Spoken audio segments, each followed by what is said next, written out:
Good morning. It's Tuesday, June 30th, and on your screen is a live view of the Falcon 9 awaiting its 4:10 Eastern Standard Time launch from Cape Canaveral Air Force Station in Florida.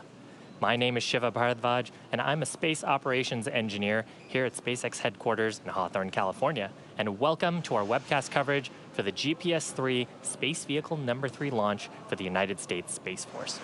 Now, the Global Positioning System, or GPS payload, is one that you're probably familiar with. GPS satellites provide a diverse range of positioning and timing services for both civil and military purposes. Now, the United States has been launching GPS satellites for the last 42 years, and today marks the 75th launch. This launch is also particularly special because it honors the memory of Colonel Thomas Falzarano, commander of the 21st Space Wing, Peterson Air Force Base in Colorado. The Space Force has dedicated this mission to his memory, and we will hear directly from General Raymond and others who knew and worked with him just before we enter into the first coast phase later on in the broadcast. Now, let's take a closer look at the vehicle that will launch the GPS-3 satellite and help us honor the memory of Colonel Thomas Falzarano. On your screen is a view of Space Launch Complex 40 with the Falcon 9, our two-stage liquid-fueled launch vehicle, and it's getting ready for launch. Falcon 9 stands about 230 feet tall, which is greater than the wingspan of a 747 aircraft. Now, the bottom two-thirds of the vehicle is a brand new first stage, and its job is to accelerate the entire vehicle through the Earth's atmosphere up to the edge of space. Now, unlike our first GPS-3 mission from December in 2018, we will be attempting to recover the first stage on our drone ship named Just Read the Instructions, and it's currently stationed about 350 nautical miles off the east coast of Florida. We worked with our customer following our earlier GPS-3 mission to ensure that we maintained more than enough performance margin for both the primary mission and a chance at recovery today on that first stage. Now, above the first stage is the second stage, and about 2.5 minutes into flight, it will separate from the first stage. Then it'll ignite its single Merlin vacuum engine to carry the GPS-3 satellite into a highly elliptical orbit. The apogee, or the highest point of that orbit, will ultimately end up at about 20,000 kilometers above the Earth's surface, at which point the satellite will then separate and then perform some burns to enter into a circular medium Earth orbit about 20,200 kilometers above the Earth. You'll also notice that the second stage fuel tank is painted gray today, and that's so we absorb a little more heat from the sun while we're not eclipsed by the Earth. That helps the fuel tank stay at the proper temperature for today's mission when we go into the Earth's shadow. Now, at the very top of the rocket is the payload fairing. The GPS-3 satellite is currently enclosed inside of it, and it's 17 feet in diameter. It protects the satellite from aerodynamic heating, loads, and contamination during the ascent portion of the mission. But once we reach the vacuum of space, we'll jettison those fairing halves back to Earth while the second stage continues to take the satellite to orbit. The fairing halves that we're using today are brand new, and we will be attempting to recover them using our recovery ships, Miss Tree and Miss Chief. However, we aren't planning a catch attempt today, and instead we'll scoop these out of the water later on this evening. Now, finally, next to the rocket is that large truss structure that we refer to as the Transporter Erector, or TE. The TE rolls Falcon 9 out to the launch pad, raises it to the vertical launch position, and also routes power, fluids, and communication to both the rocket and satellite. Good afternoon. I'm John Innsbrucker, Falcon 9 Principal Integration Engineer here at SpaceX. We're coming up on 9.5 minutes to launch, and to get to this point, we rolled Falcon 9 out to the pad Sunday night, about 41 hours before launch, and we went vertical on the pad at roughly 10 a.m. local time yesterday. The chief engineer held his technical poll at T-1 hours, and the launch director held a propellant load and launch go, no-go poll at T-38 minutes. The vehicle is healthy. We are currently working, no issues. Now, if we do have to call a hold on today's launch, we have a backup opportunity tomorrow at 3:51 Eastern Time in the afternoon. That's about 4 minutes earlier than today's opening of the window. Now, right now, we're targeting the end of the window just after 16:10 Eastern Time for liftoff. Now, after the go, no-go polls, Falcon 9 has been loading propellants. It began at T-35 minutes. We began with fuel going into both the first and second stage, oxidizer into the first stage. For fuel, we use a refined form of kerosene known as RP1, Rocket Propellant Grade 1. Our oxidizer is a super chilled liquid oxygen, and we call that LOX. Now currently the second stage that you can see outlined with that gray paint that Shiva mentioned, that fuel is completely loaded. We're still loading fuel on the first stage. That'll go until T-minus 6 minutes. And as you can see from the plume streaming off of the first and second stage LOX tanks, we are continuing to load liquid oxygen onto both of those stages right now. We're also loading helium gas on board storage vessels on the first and second stage. The Falcon 9 uses helium gas as a pressurant in the fuel and the LOX tanks. As the Merlin engine pumps pull RP1 and LOX out of the tanks, we have to fill the empty volume, what we call ullage, with helium that is heated by the engine. Heating the helium helps expand it to fill the tanks. Now at T-minus 7 minutes coming up here, engine chill will begin. We'll hear that call out. This is where we allow a small amount of the super chilled liquid oxygen to flow past the turbopump inlets. That cools them down to avoid thermal shocks when we light the Merlin engines at T-minus 2 seconds. Finally, you can see to the left of the rocket is the transport erector, or what we also call the strongback. That will retract away from the rocket about 2 degrees at T-minus 4 minutes. That gives the necessary clearance for Falcon 9 to begin the liftoff sequence. Now on top of Falcon 9, we have the spacecraft. The spacecraft team has transitioned the GPS satellite to internal battery power. That happened at T-minus 15 minutes. They're working no issues, and there are no further actions required of the satellite before launch. We're launching out of the eastern range, and currently the range is go. They're ready to support. The air and the sea space is clear around us. They've also been launching the balloons for us to help get the weather. The weather from clouds, lightning, electric fields right now is go. What we've been watching is the upper altitude winds. The gradient from one altitude to the other has been borderline where we might exceed the load capability of the Falcon 9. We are currently go. We will get one last weather balloon piece of data coming up here in a couple of minutes.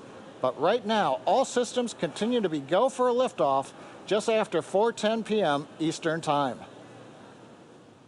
Now, as we mentioned earlier, today's mission is for the United States Space Force, and we're launching the GPS-3 Space Vehicle number 3 as our payload. Now we'll hear from Lieutenant Colonel Margaret Sullivan, Material Leader of the GPS-3 Space Vehicles, and Tanya Ladwig, Acting Vice President of Navigation Systems at Lockheed Martin, to learn more about today's satellite.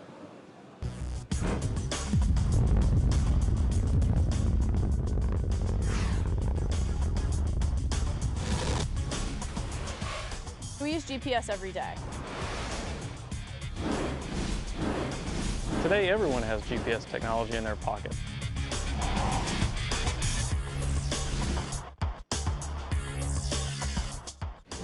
25 years of space-based position, navigation, and timing, supporting the entire world. GPS touches the lives of everyday people all the time.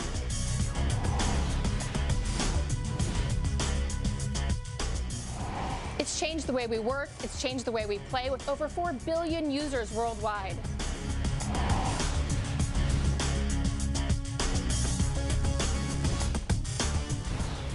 We're already preparing for the next generation of GPS satellites with our GPS-3 follow-on contract, and we're inserting greater technology for greater capability.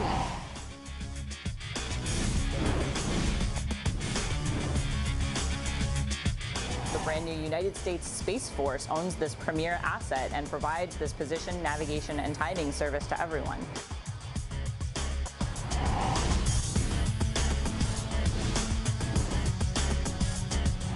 And for all personnel on the countdown net, we have an update from GNC informing us we have a good weather balloon. Proceeding on with the countdown. T-minus 4 minutes, 20 seconds and counting.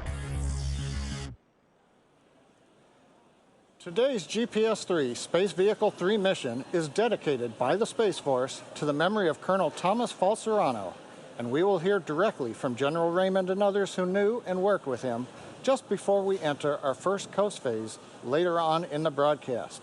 Now we're currently just inside 4 minutes from liftoff.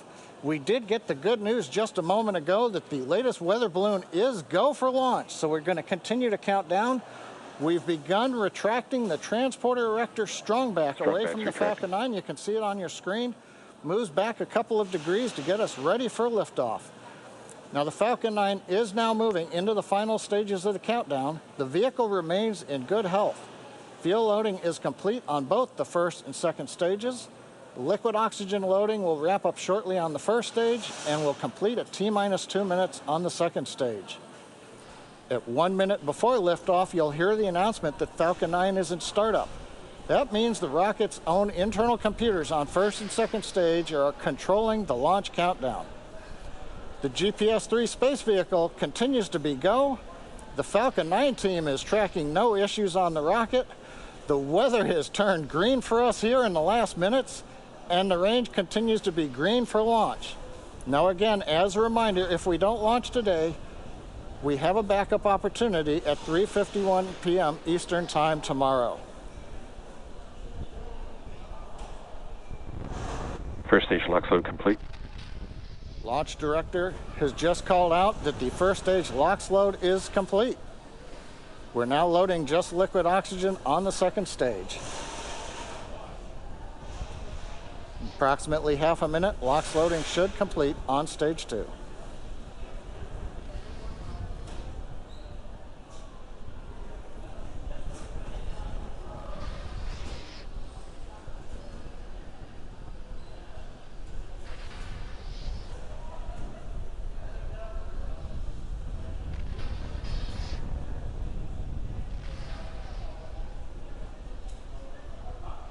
T-minus 2 minutes. That announcement tells us that that chill-in that we began at T-minus 7 minutes has lasted long enough. And we are good for the ignition sequence on the Merlin engines coming up in just over a minute and 40 seconds.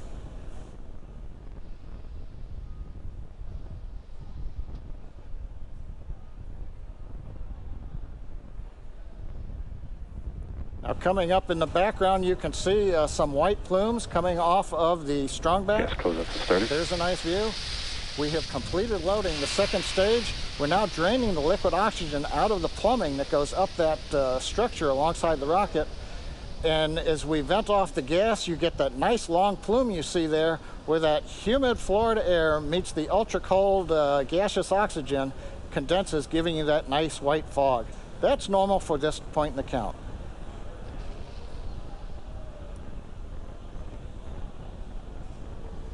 Falcon's in startup.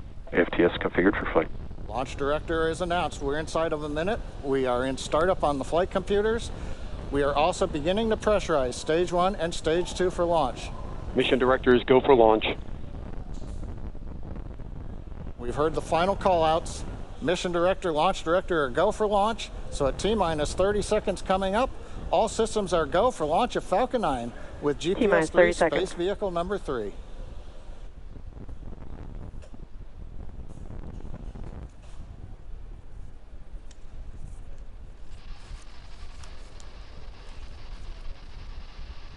T-minus 15 seconds. 10, 9, 8, 7, 6, 5, 4, 3, 2, 1, 0. Ignition. Liftoff. Go Falcon, go GPS.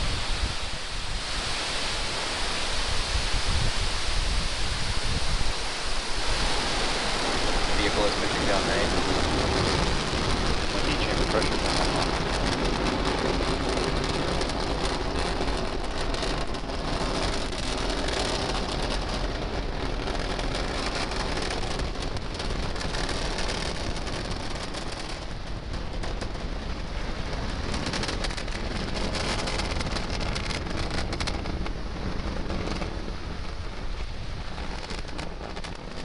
T plus 40 seconds, we've heard call-outs.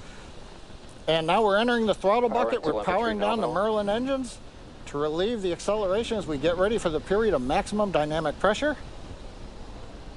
We're in the throttle bucket. Now we're beginning to power back up. We hear the call out exiting throttle bucket. The 9 Merlin 1D engines going back to full power. And we are now supersonic.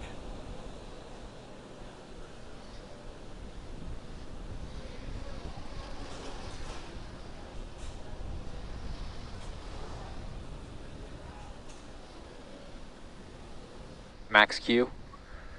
Guidance engineer calls out max Q, the period of maximum dynamic pressure, or Q, on the vehicle. From this point forward, although we go faster and faster, the thinner atmosphere will put less loads on the airframe of the rocket. Coming up next is chill-in of the upper stage engine. We've got a good trajectory. And back engine chill started. We've begun the chill-in of the upper stage engine. Power on the Merlin 1D engines looks good. Avionics reports everything is nominal.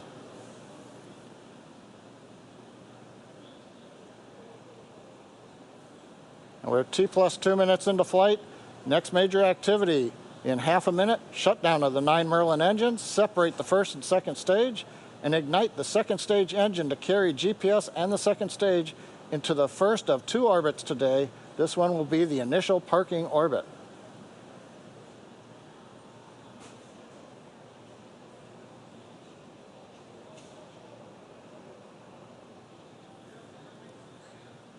Falcon 9 preparing for MECO.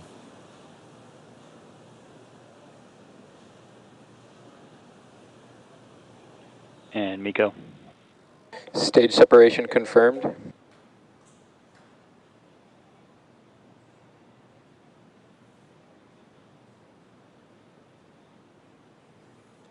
And we've confirmed ignition of the second stage engine after a good stage 1, stage 2 SEP. You could see briefly the Falcon 9 first stage in the background. Both vehicles are following nominal trajectories. Call out that both vehicles are following the planned trajectory. First stage continuing to coast to apogee, where it'll then slowly turn around and descend back to the drone ship for landing in the Atlantic Ocean. The second stage engine beginning the long burn to get it into the parking orbit. Acquisition of signal, Maryland. Coming up, fairing deploy. Waiting to see the camera switch forward. Fairing separation confirmed. And we've got fairing separation. The 2 halves of the Falcon 9 fairing separating, the pneumatic system unlatching the locks that hold it together, and then the pneumatic pushers separating the 2 halves. As the fairing falls away from the vehicle, we can see on the left side of the screen the grid fins, the large titanium castings that are mounted to the first stage have deployed. They'll be used later as we come back into the atmosphere for precision guidance of the first stage to land on the drone ship. On the right-hand side, we see the second stage engine continuing to burn.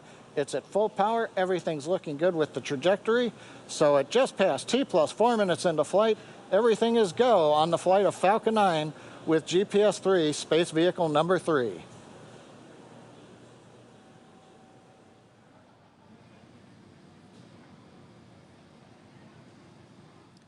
T+4 minutes and 25 seconds into flight. We're currently in the first of 2 planned Merlin vacuum engine burns. Currently looking at the data, the second stage engine burn is nominal. On your left-hand screen, you can see the first stage as it's performing that reorientation that John and I talked about. The grid fins are deployed, and you're seeing some thruster plumes there from the attitude control system that are getting it ready so that the 9 Merlin 1D engines are pointed towards the atmosphere as it re-enters into Earth's atmosphere. Beautiful views of the planet beneath both the first stage and the second stage. Second stage is continuing into its burn. We're expecting this burn Both to vehicles last continue to about follow nominal trajectories. 5 minutes and 15 seconds. And entry burn will actually begin on the first stage in just about a minute from now. During the entry burn, we'll ignite 3 of the Merlin 1D engines on the first stage. That'll give us a chance to slow down the stage as it ends up re-entering the Earth's atmosphere and reduce the aerodynamic loads as it starts to bite into the thicker parts of the air around our planet. You can see the Merlin vacuum engine on your right-hand screen, the nozzle extension there growing red hot. That's expected. We're really, we have such a long nozzle extension on there to try to get the most performance out of the pressure coming out of the thrust chamber on the second stage engine.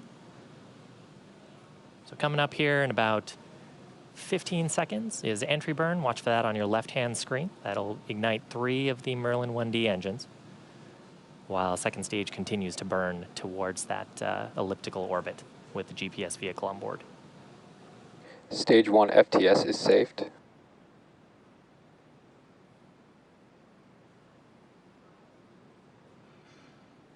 Stage 1, entry burn has started.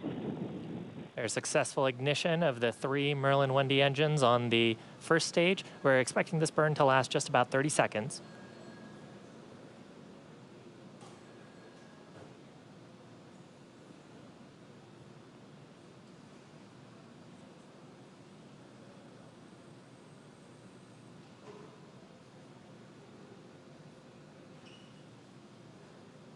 Stage 1, entry burn, shutdown.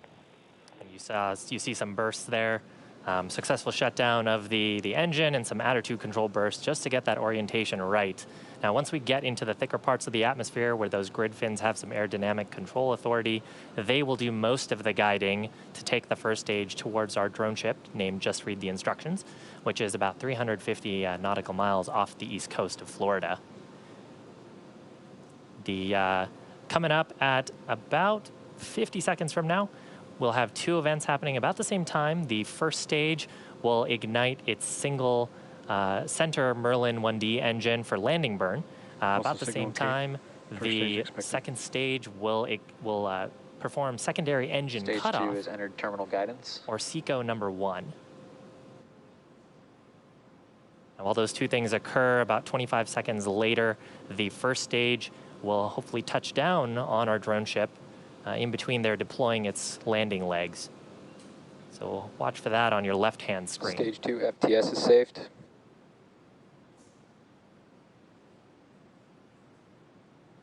Drone ship, AOS. Stage 1 landing burn is starting. Ignition of that center Merlin engine on the first stage. SECO 1. Successful confirmation of shutdown of the Merlin vacuum engine. The guidance engineer is evaluating the orbit of the second stage now. Nominal parking orbit. Nominal parking orbit, Landing that's legs exactly what we want to deployed. hear. Landing leg deployment looks like right down the center. And Looks stage like 1 a is successful landed. landing. Recovery operators move into I see procedure it first 11.100 stage. on Excellent. ECF9. So that, we first flew Falcon 9 10 years ago, actually this month. Since then, it's completed 88 missions, is now the most flown operational rocket in the United States. This mission completed its first landing, and hopefully we'll have many more to come. Stage 2 expected. The vehicle is now, we're actually going to enter into our first coast phase, now that we know that the second stage is in a successful parking orbit. That coast phase will last about 54 minutes and will end with our second stage relight at about T+1 hour and 3 minutes. We're going to come back shortly before that to cover the second engine start, number 2.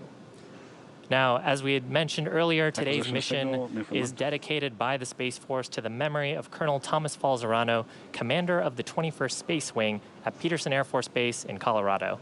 As a leader of the Air Force's 5th largest wing, he commanded a workforce of approximately 4,300 space professionals worldwide. We'll now hear from General Raymond and a number of Colonel Falzerano's colleagues in the Air Force and Space Force about the impact he had on all those he worked with.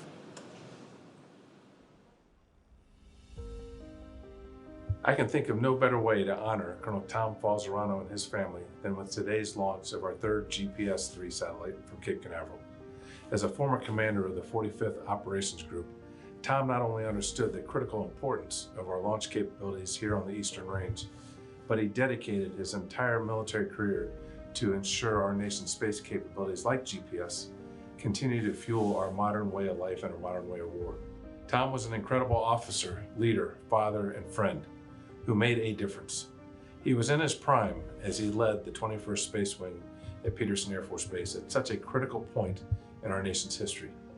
Before that, he served as my senior executive officer, who worked tirelessly behind the scenes and put in long hours as we established the United States Space Command, our nation's 11th Combatant Command, and the United States Space Force, our newest branch of the armed services. Also signal Maryland's expected. Tom made a difference in the lives of his teammates and those he led.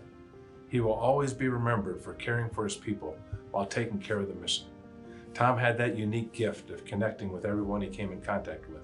He always had a smile and a word of encouragement, no matter how demanding the situation was. Tom made a difference in the lives of his family. No one loved family more than he did. And in fact, Tom made us all feel like we were part of his family. As we watch today's Falcon 9 soar high into space, let Tom's legacy be a reminder for all of us to make a difference every single day, and how our greatest legacy is found in the relationships and the investments we make in the people around us. My sincere thanks to SpaceX, the 45th Space Wing, and the entire launch team for honoring Tom's legacy. Nobody knew how much the United States and our international allies rely on space capabilities every minute of every day more than Colonel Tom Falzarano. Tom took his mission responsibilities very seriously, but he was passionate about developing and taking care of the people under his command. Although we lost him well before his time, his outstanding legacy will live on through the air and space professionals he led and mentored during his 26-year career.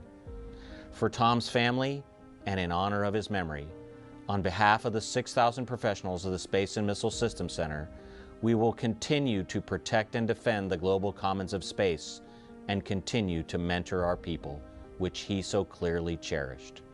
Today's launch is dedicated to a warrior, a husband, a father, a friend, an American hero, and a man whose example and leadership will continue to influence our Air and Space Force well into the future. We're dedicating today's launch to Colonel Thomas Falzarano, who was the commander of the U.S. Space Force's 21st Space Wing when he tragically passed away a few weeks ago. In a way, dedicating this GPS-3 launch to Tom is wholly appropriate, as this next-generation satellite provides navigational guidance to the nation and the world. So did Tom provide lasting guidance and inspiration to all those he led and served with. It has been our great privilege to have known and served with Tom Falzarano, and we are proud to dedicate this launch to him. Colonel Falzarano was a strong, steady leader who was an instant friend to everyone he met. He built lasting connections everywhere he went, and he cared intensely about everyone. Here at the 21st Space Wing, we miss him every day, but we'll honor him and continue our mission. Strength and preparedness always. Colonel Falzarano led us by example to give of ourselves completely and compassionately. He taught us what it is to be built to last, to ensure what we build today will outlive us and last for those who come after us. As we reach again to the stars, let us strive even higher to be built to last. It's only fitting this launch today be dedicated to Colonel Tom Falzarano, a great American hero. On behalf of the 50th Space Wing and the men and women of Schriever Air Force Base, thank you for your service, thank you for your sacrifice, and most importantly, thank you for your partnership over the course of the last year. Colonel Falzarano, teammate, leader, wingman, guide. Much like the GPS, you get people to where they ought to be. Proud to have served with you. Colonel Tom Falzarano was a true friend of the 30th Space Wing and a personal friend of mine. I've known Tom for over 20 years when he and I were captains together at the 564th Missile Squadron in Great Falls, Montana. Tom is the kind of person who would do whatever he could to help another airman. He looked out for the folks that he led, and he looked out for his peers. And it was my privilege for the time that we were serving as wing commanders together to serve next to him. Chief? Sir, I had the pleasure of working with Colonel Falzarano as a teammate in Air Force Space Command headquarters. Consummate professional, consummate leader. You're missed, sir. We're gonna miss you, Tom. It is so fitting that we as an Air and Space Force remember Colonel Tom Falzarano with his GPS launch. Tom spent a lot of time in Florida, and in particular, as the 45th Operations Group Commander, he sat on crew for many of our nation's most important launches. Tom was truly a people person who loved his airmen and enjoyed hearing their stories. He was caring and kind to everyone he met and always found time to brag about his family.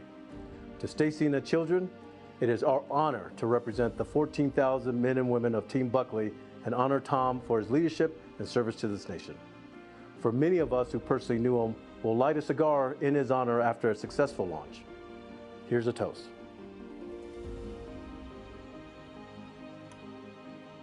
It's my pleasure, along with other leaders of the United States Space Force, to honor the life of Colonel Tom Falzarano during the SpaceX Falcon 9 launch of the next GPS satellite. Colonel Falzarano is a former commander of the 45th Operations Group, and his legacy is felt throughout the Eastern Range. We have a saying in the 45th Space Wing, once a shark, always a shark. And the sharks of the wing are so sad to hear of the passing of Colonel Falzarano. We'd also like to pass on our condolences and tell Stacy and the children that our thoughts and prayers are with them. Falsey, I just want to say thank you for your many years of friendship to me personally, and to your many years of service to the United States and the United States Space Force. You left us too young. You are and will continue to be missed. Thank you.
Loss of signal, Goonhilly expected.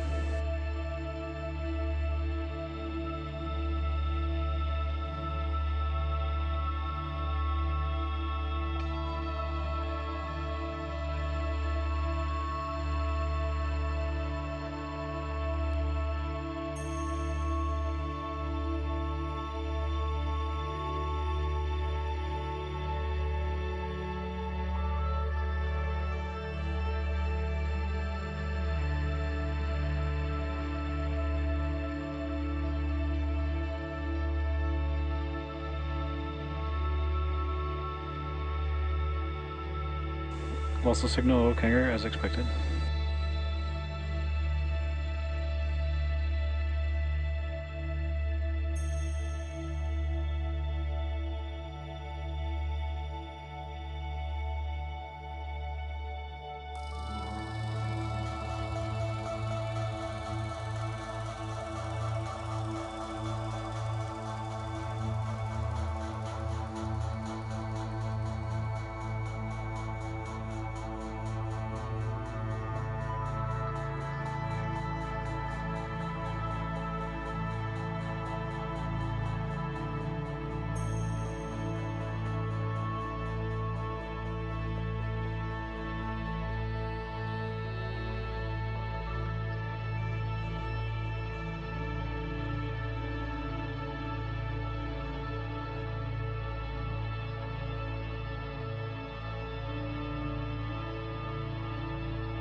Acquisition signal reef.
Lost the signal, Diego Garcia, as expected.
AOS Tasmania.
MVAC engine chill started.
Welcome back to the webcast of the Falcon 9 mission carrying GPS-3, space vehicle number 3 for the U.S. Space Force. Now, if you're just joining us, we had a smooth liftoff at 4:10 p.m. Eastern Time, followed by separation of the first and second stages. We then had a successful burn of the second stage Merlin vacuum engine, and that placed us in the desired parking orbit. You can see on the screen, we're currently 422 kilometers up. We're passing south of Australia right now. Our next major event coming up in just 30 seconds is the second start of the upper stage engine called SES-2. Currently, from the orbit graphic, we are receiving data through our ground station in Tasmania. Second stage is firing settling pulses using cold gas. Make sure propellants are at the top of the inlets of the pump, ready to light that engine.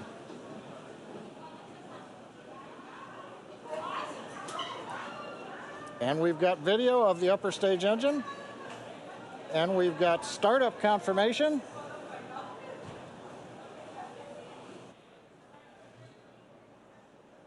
Propulsion confirms we are up on power on the MVAC-D engine. Now the second stage will burn for 44 seconds, and that's going to add over 2,000 meters per second to the speed of Falcon 9 before we shut it down for the second time. Now this shutdown event might be called out as SECO-2. Now this burn that we are in right now will place the GPS-3 space vehicle into the required orbit prior to separating it from Falcon 9.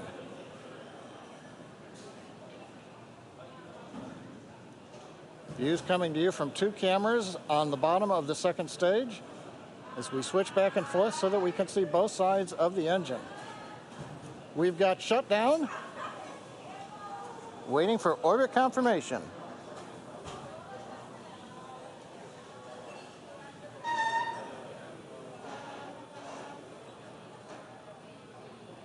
Nominal insertion orbit. And it was kind of faint in the background, but if you heard it, we have confirmation that the second stage is in a good orbit. This is the one we needed to get to place the GPS-3 satellite into its transfer. We're now going to head into a second coast phase with the GPS satellite still attached to the second stage. Now the plan is to deploy the GPS satellite in about 24 minutes. Now this wait period is caused by a couple of requirements. First, the second stage begins a slow spin that will provide stability to the GPS satellite when it separates, so it gives it a slow spin. Second, we also have to wait until the GPS satellite itself is in view of 2 Air Force ground stations, one in Hawaii and one in California. So those steps will be met at T plus 1 hour and 29 minutes, and that is when the separation of GPS from stage 2 is planned. So I'm going to pause commentary now during this coast, but we will come back for separation in about 23 minutes at T plus 1 hour, 28 minutes, and 30 seconds.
What's the signal Tasmania is expected?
Acquisition signal, Hawaii.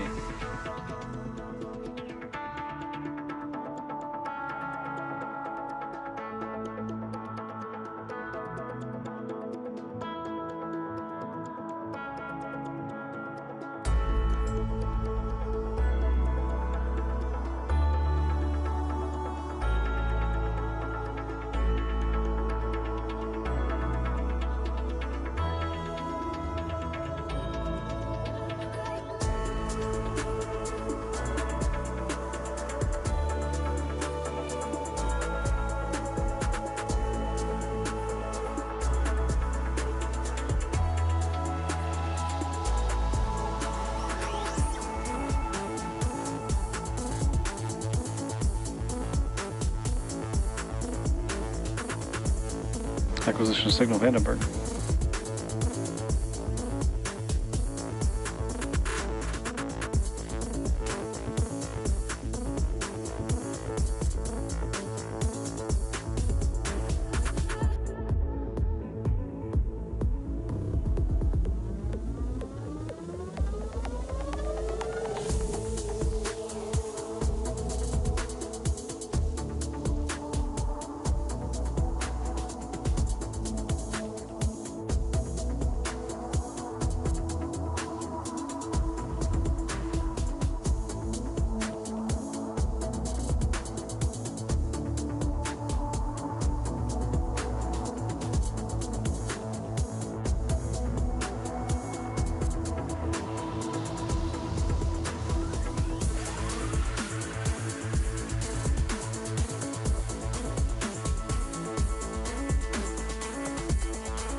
Acquisition is signal, South Texas.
Welcome back to our launch coverage of the GPS-3 Space Vehicle number 3 mission for the United States Space Force. Now, if you're just joining us, we had an on-time launch at 4:10 p.m. Eastern Time, followed by successful ascent, stage separation, and 2 second stage engine burns. On your screen is a view of the GPS satellite atop Falcon 9. Now, one note earlier, I had mentioned that today was our 88th successful launch. It's actually our 87th successful launch today. So coming up in just about 15 seconds from now is our last major milestone, and that's deployment of the GPS-3 satellite from the second stage.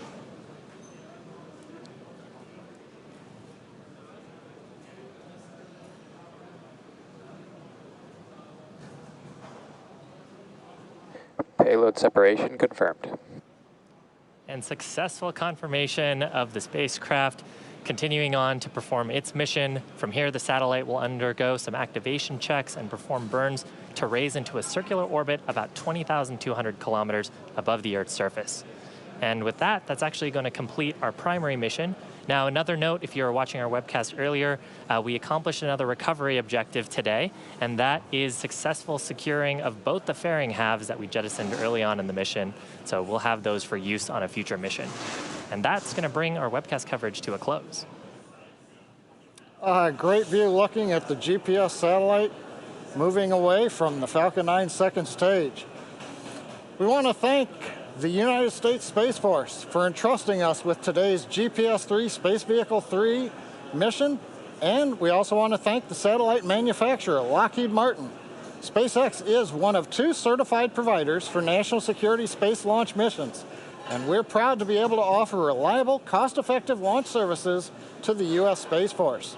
We look forward to the additional GPS missions we will be supporting in the future. I also want to give out a special thanks to the 45th Space Wing for the range support out of the Eastern Range today. And finally, with this last view, watching GPS-3 satellite number 3 drifting away in the distance, we want to thank all of you, our viewers, for tuning in, and have a good day.